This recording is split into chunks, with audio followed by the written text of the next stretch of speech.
These tariffs are unfair and unjustified, and we lament the fact that Mark Carney has been so silent and so weak, failing to stand up for our farmers against these tariffs. Meanwhile, Carney, continues to provide a billion-dollar taxpayer-backed loan for BC ferries to buy Chinese-made vessels. Can you imagine that? The sign of weakness that Carney is sending to the dictatorship in Beijing. You tax and tariff our farmers, and we'll give you $1 billion loan to create jobs in your country. That kind of weakness has led to failure after failure.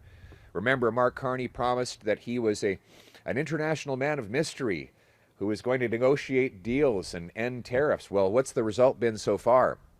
Let's start south of the border.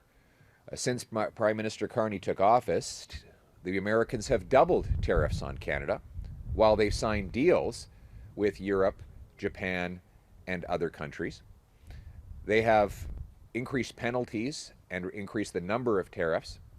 Meanwhile, Mark Carney has made concession after concession, removing the digital services tax and counter tariffs while getting absolutely nothing in return. He sent his ministers to Mexico to try and get a bilateral deal with them. The Mexicans sent the Liberals packing.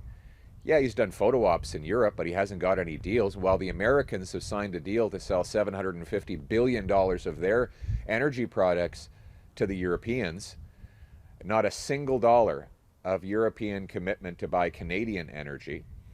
It seems like since Prime Minister Carney took office, it has been American tariffs up and Liberal elbows down. He's all talk and no action. Things are not different. They are getting worse. And there's more trouble ahead. Mark Carney's promised to ban your gas, truck, and car, which a ban that begins phasing in just months from today. It will kill jobs, balloon cost, and grind rural communities to a halt. Farmers, ranchers, resource workers would not be able to do their jobs because EVs don't work over long distances and in cold weather. It would literally erase many small towns from the map. Now, a lot of people will say that is hyperbole, but I asked the farmers here today, could the rural communities across the prairies actually continue to go on if they had to drive exclusively electric vehicles? Could that run on an electric battery? How could you move your grain to markets? How could you do the regular work that's required to have a pickup truck in minus 40-degree weather in February? It is simply not possible. That is why I am announcing today that Conservatives are launching a massive nationwide campaign to stop Mark Carney's ban on gas-powered vehicles.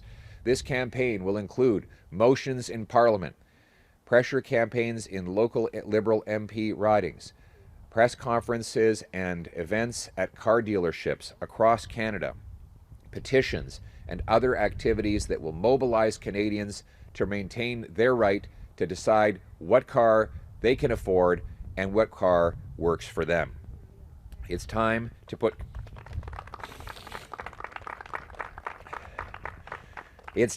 Canadians back in the driver's seat. It's time to put Canadians back in the driver's seat so that they can decide what life they want to live.